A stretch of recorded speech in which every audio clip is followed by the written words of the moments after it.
Hi and hello there, Libra. Thank you so much for always staying here with me in this channel, babe. So before we start your December 2024 reading, let me just greet muna ang lahat ng hi and hello there, new subscribers. Ako po si Yan. Welcome tuloy at sa mga returning kong mga tambayers. Thank you sa inyong walang sawang love and support. And yun nga, kung hindi nyo pa nalalaman, meron pa po tayong other channel. Link is down below sa ating description box. So if you're interested rin na tumambay din dun din, pwede nyo i-click ang link na yan para ma-redirect kayo papunta doon. So dun sa channel na yun ay meron din tayong ina-upload na daily collective readings. And when we say collective, kahit ano pang zodiac sign ninyo, welcome kayong makinig at manood dun. Basta just take only what resonates. And yeah, wala tayong gender, babae, lalaki, LGBT, lahat welcome. Pwede nyo rin pong pagpalit-palitin yung roles kung gusto ninyo kasi isa naman itong general reading.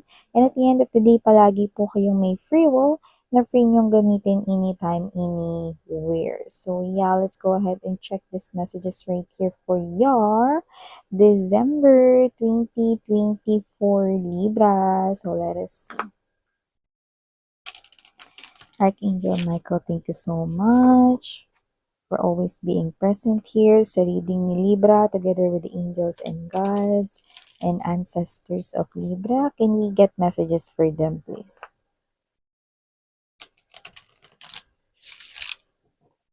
Thank you so much. Messages for Libra, please. First watchers ni Libra, welcome din po. May Libra placement sa kanilang natal or birth chart, welcome din. Just take only what resonates. Okay.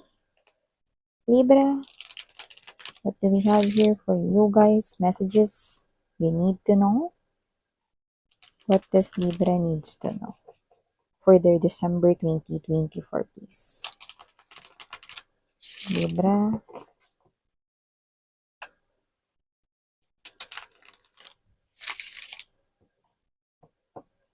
Okay.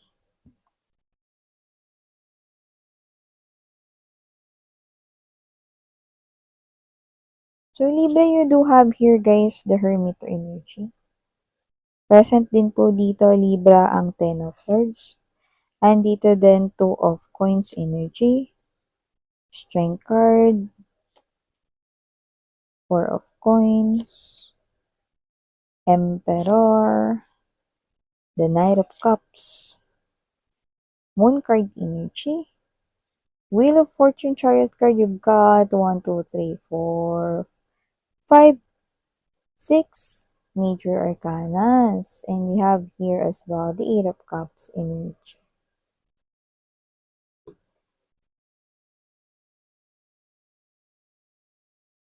So Libra, nakita ko rito ng energy na papunta sa inyo ngayong December 2024. No? Dalawa yun yung kita kong papunta sa inyo.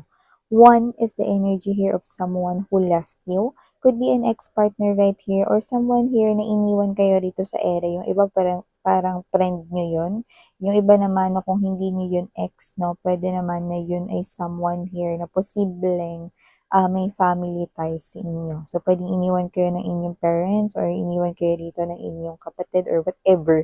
May family ties, may blood ties, no, for others. Iba naman pwedeng yan ay iniwan kayo ng inyong friend, yan, no, noon, or umalis, ganon. So, yung iba pwedeng ex nyo rin yan. Kaya naman, just take how this resonates. That person right here is coming, no, sa inyong December 2024 Libra. And I do pick up na buo na yung loob niya with the Chariot card energy. Na makita kayong muli. Yan, no?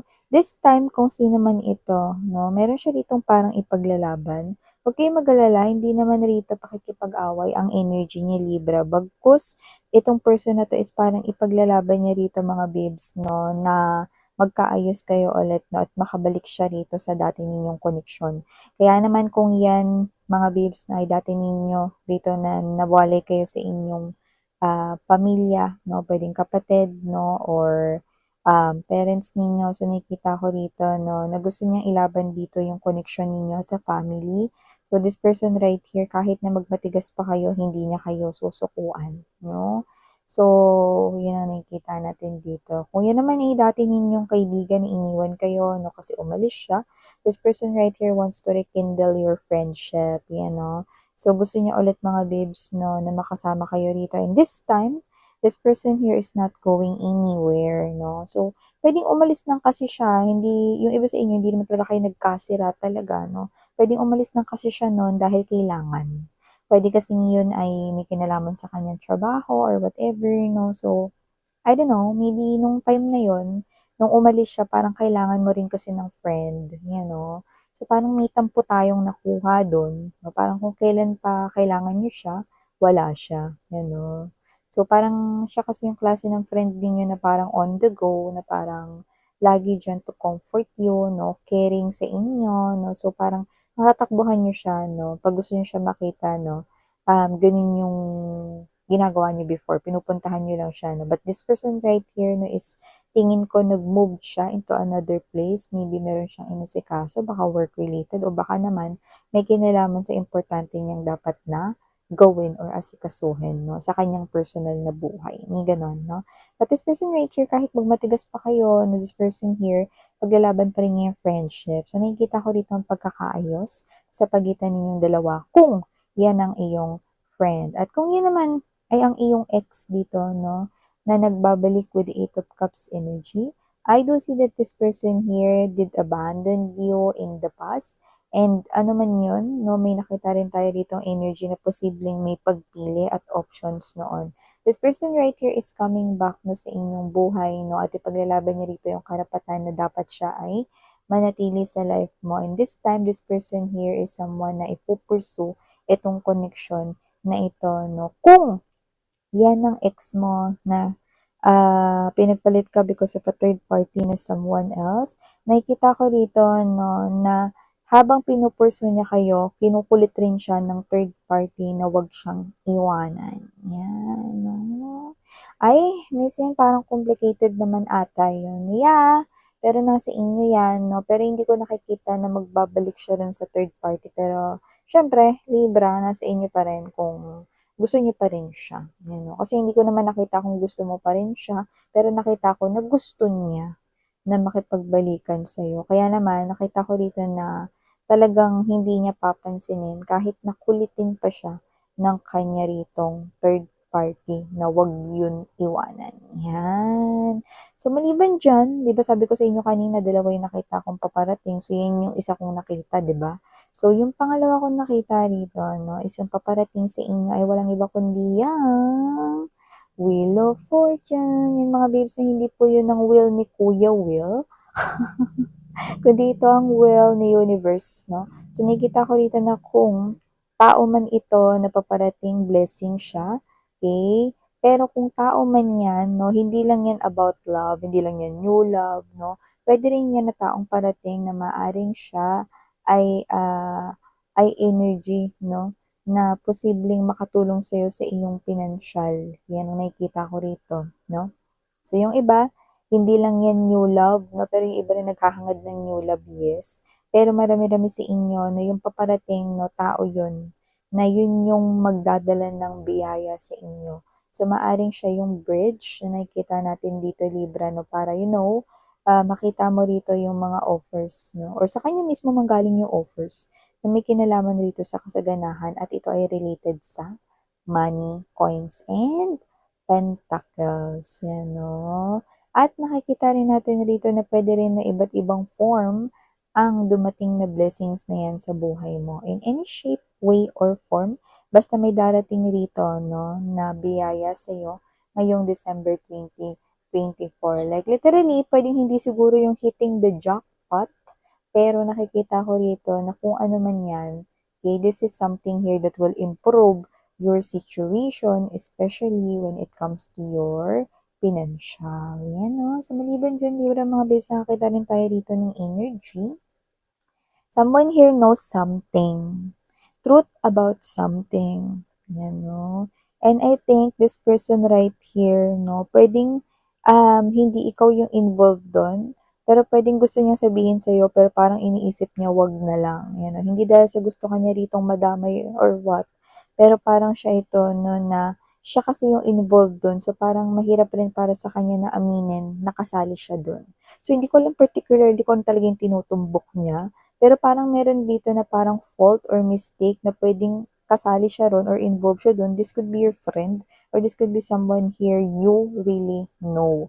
Kaya naman, no, parang meron siya ritong gusto. Hindi ko alam kung, hindi ko naman nakukuha na nangukonsensya siya rito or whatever, no. Pero parang siya to na mas pinipili niya siguro dito na parang itago na lang ito, no, kasi parang ayaw niya rito magkaroon kayo ng hindi magandang intindi or view sa kanya kahit alam niya, no, na hindi naman kayo ganun, no, na hindi naman kayo judgmental dito. So, nakikita ko rito na parang kaya niya nga kasi kayo naisip kasi nga hindi kayo judgmental. Pero at the same time, nandun siya sa hindi niya alam kung ishi-share niya ba yan sa'yo, no? Hindi dahil sa idadaldal mo yan, kundi maaring possible na ayaw niya lang na malaman mo yan. Kasi parang kasali siya diyan eh. So, hindi ko alam kung gumawa ba siya rito ng gulo, whatever, sangkot ba siya dito sa isang sitwasyon, no? Yan. Okay? Pero yung iba, may malinaw ditong specific na sitwasyon, but this could not be the specific situation for others, ah. Possible na itong friend yun na to, or itong someone you know na to, no? Possible na complicated yung kanyang um, love story. Love life yung tinutukoy niya diyan at posibleng siya yung lumalabas na third wheel. So, hindi ko alam kung alam niya ba yun o nalaman niya lang lately o siya ito no na hindi naman siya yung third wheel pero possible na meron siya ditong involving sa love life na may ginawa siya. Yan. Ang bigat nun. So, maliban diyan nakita rin tayo dito ng energy ng mga babes, no? Na posibleng eto ha, wala pa, hindi pa 'to masyadong evident dito na ito ay nangyari na kaya naman pwede niyo pa 'tong paghandaan. Maaaring kagalitan or pagalitan kayo rito ng superior ninyo, ng ng someone 'no, na puwedeng supervisor niyo, no, manager ninyo, whatever 'no, or someone here na parang boss ninyo or someone with authority, 'yan 'no. Ba't naman ako papagalitan miss yan 'no, kasi nakakita ko rito ng energy yung iba, mga babes 'no, either mahuli kayo ritong nagse-cellphone, yan 'no, parang hinawakan niyo lang naman yung cellphone ninyo to check something 'no, or baka talagang nanonood kayo diyan or whatever 'no. Or kayo ito 'no, na matitiyempohan niya na maaaring wala kayong ginagawa, yun 'no. Hindi ko sinasabing tamad kayo mga babes 'no, pero maaaring matiyempohan niya kayo rito na wala kayong ginagawa 'no, at yung iba puwedeng sa cellphone. Yan, mga babes, sa cellphone or diyan mismo sa inyong desktop or computer, baka naman may isa pang nakabukas diyan 'no, na dialog box. Ginamit niyo pa yung internet ng kumpanya para manood ng mga Netflix 'no, at mga movies at kung ano-ano pa ano, may mga gano'n. Siguro may iba naka-pop out yung inyo ritong Facebook 'no, into another dialog box, 'di ba? Or inyo ritong social media platform, may gano'n 'no. Tapos hindi naman kayo dito as in tinatamad or tamad 'no, pero maaaring matiyempohan niya talaga kayo dun sa tumitingin talaga kayo dun. Sa pinapanood ninyo or sa inyong social media. Ayan, 'no. So, ingat-ingat mga babes na dapat matanglawin kayo 'pag ganyan, 'di ba? Dapat tingin-tingin muna kayo sa mga surroundings, 'di ba? Malay ninyo may makita sa inyo, 'no, ta's kung meron kayong sumbongerang mga katrabaho 'no, 'yan 'no, akala mo naman 'di niya gawain. So, kailangan niyo mag-adjust. So, yun. Maliban diyan, nakita rin tayo dito, Libra, no, na posibleng meron kayo ritong palakasin yung loob. Yan. Iba pa to dun sa kaninang friend niyo na problema kung i-share niyo sa inyo ang kanyang secret. Ito ay iba naman, no? Ito, maaring itong energy na to is yes, no, kilala mo pa rin na malapit sa'yo, no? Pero iba ito, kasi ito yung klase ng energy na kita ko may gusto ko sa kanya. Yan.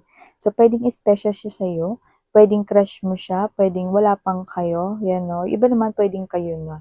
Yung person mo kasi parang meron siya rito na parang gagawin na feeling niya, hindi niya yun kaya or hindi niya yun deserve. So, parang medyo mababa yung kanyang self-esteem 'no, low self-esteem siya.